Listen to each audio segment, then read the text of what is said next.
Bon voilà, ma vis est sortie. On laisse vidanger. Bon, il ne restait plus grand chose. Et oui, en effet, de toute façon, vu comme cette fourche fuyait.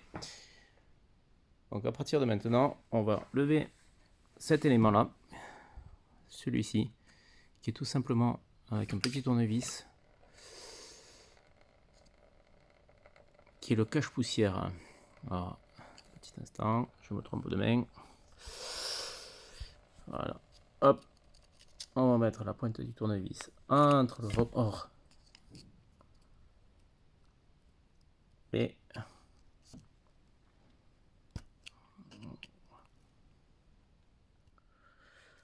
voilà, comme ça.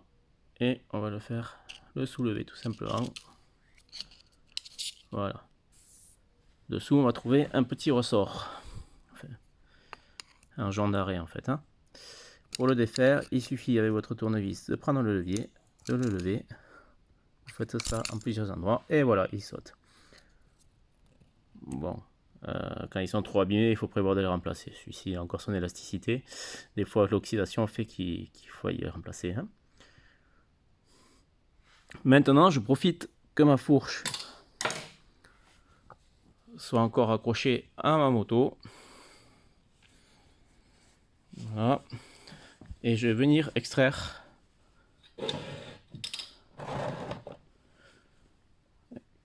mon fourreau.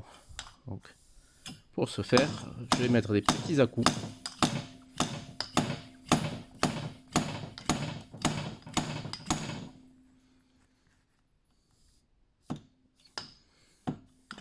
De cette manière. D'accord? Je coupe la vidéo pour le faire tranquillement. Et vous voyez, j'ai commencé à le tirer, il ne reste plus grand chose. Et un petit coup, il se déboîte comme ça. Voilà, j'ai déjà bien avancé, c'était juste pour vous montrer comment ça faisait. J'enlève mon fourreau, je fais attention à l'intérieur de mon fourreau, vous allez voir qu'on va déverser. On va avoir une petite entretoise là qui a un sens. Là, comme on peut le voir, ça c'est la partie qui va vers le bas, et ça vers le haut. Pourquoi? Parce que ici la cartouche va rentrer dedans. Attention à l'ordre d'assemblage.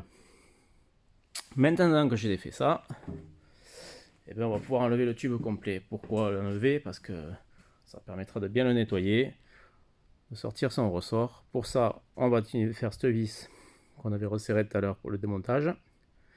Et après, on va pouvoir enlever le bouchon qui est ici. Attention, en enlevant ce bouchon, il y a un ressort à l'intérieur qui le met un peu en contrainte. Donc, il faut essayer de retenir la vis en même temps que vous la dévissez pour éviter qu'elle ne s'envole et qu'elle traverse votre atelier. À 5 minutes, je vous reprends. Voilà, tous mes éléments sont déposés sur l'établi. Si éventuellement, avant de sortir votre spie, si votre fourche n'a pas été démontée récemment, je vous conseille de chauffer avec un décapeur thermique votre fourreau ici, avant de faire les petits chocs d'extraction, ça évitera d'abîmer les bagues. Donc là, on a ici notre cartouche. Et ici, vous avez deux bagues. Il faudra vérifier bien évidemment leur état. Ici, une rondelle d'appui. Et ici, notre fameux joint spie qui fuit. Le cache-poussière que vous avez là, que nous avons soulevé tout à l'heure avec un tournevis, il n'est pas indispensable de le nettoyer de le remplacer selon son état. Souvent les spines sont vendus sans d'ailleurs. Par contre, s'il est trop abîmé, n'hésitez pas à remplacer-le parce que ça protège quand même votre spie des infiltrations d'eau et de tout des passages de poussière, quoi. Hein?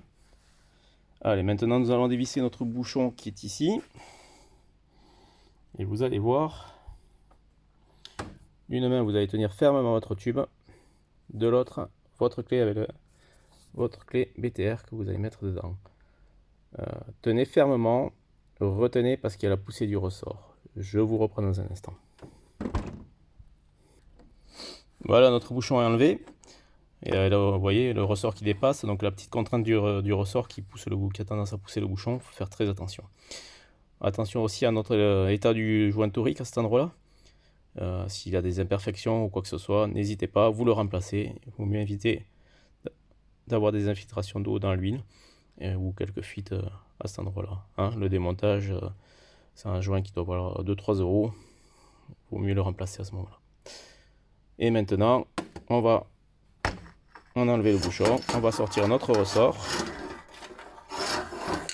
Voilà, on le fait glisser. Et oui, c'est très long ce ressort. Voilà. Et la fameuse cartouche qui est là. Tous les éléments sont déposés. Nous avons ici notre ressort, cartouche avec son petit ressort. Ici le cache-poussière que nous allons sortir. Vous le faites glisser le long du tube. Hop. Voilà, il sort. Le joint spi. Avec la rondelle, on fait descendre.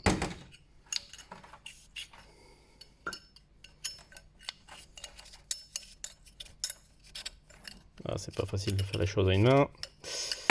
Voilà. Alors la rondelle a un sens. Vous allez le voir. Un côté bien plat et un côté arrondi. Elle vient dans ce sens-là. La partie plate sert d'appui pour notre joint spi. Le joint spi, pareil. Vous avez vu, il a deux positions. Il a un sens de montage. Bien évidemment, la partie la plus profonde, le seuil là, où il y a le ressort à l'intérieur, va venir vers le bas. Et là, ensuite, nous avons nos deux bagues qui nous suivra. Une qui est fixe sur le tube, qui est là, vous voyez, et l'autre que vous pouvez retirer juste en la faisant glisser.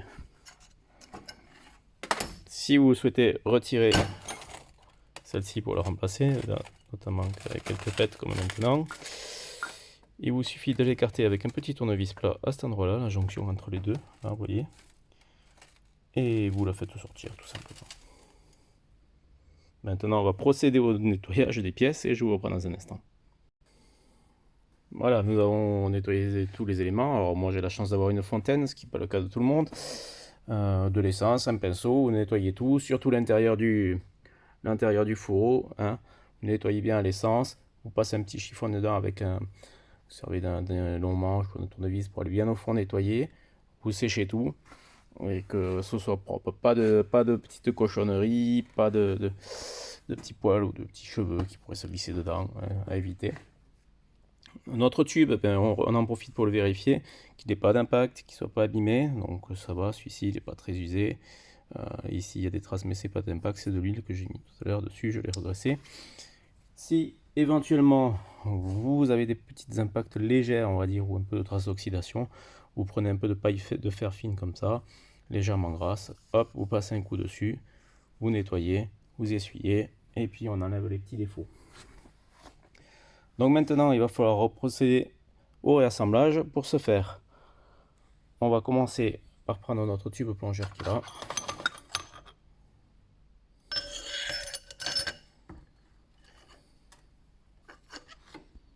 On va le faire et traverser. On a fait attention que son ressort était bien en place, hein, pour éviter qu'il tombe. Là-dessus, va venir se mettre au bout notre fameuse bague qui est tombée tout à l'heure. Elle va venir se mettre ici, entre les deux. D'accord? À partir de là, on prend notre fourreau qu'on a pris la peine de bien nettoyer.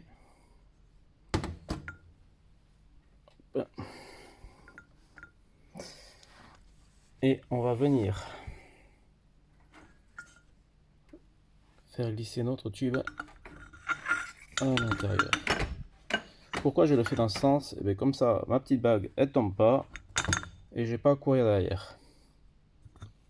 Donc on fait glisser, voilà, on entend bien le petit pling que c'est dedans.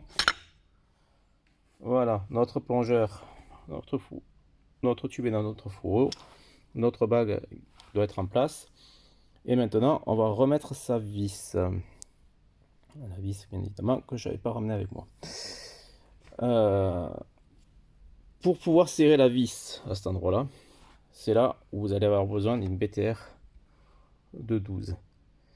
Mais assez longue. Pourquoi? Parce qu'il va falloir la glisser dans le fourreau. Et elle va venir se mettre dans les empreintes qui sont dans notre tube plongeur.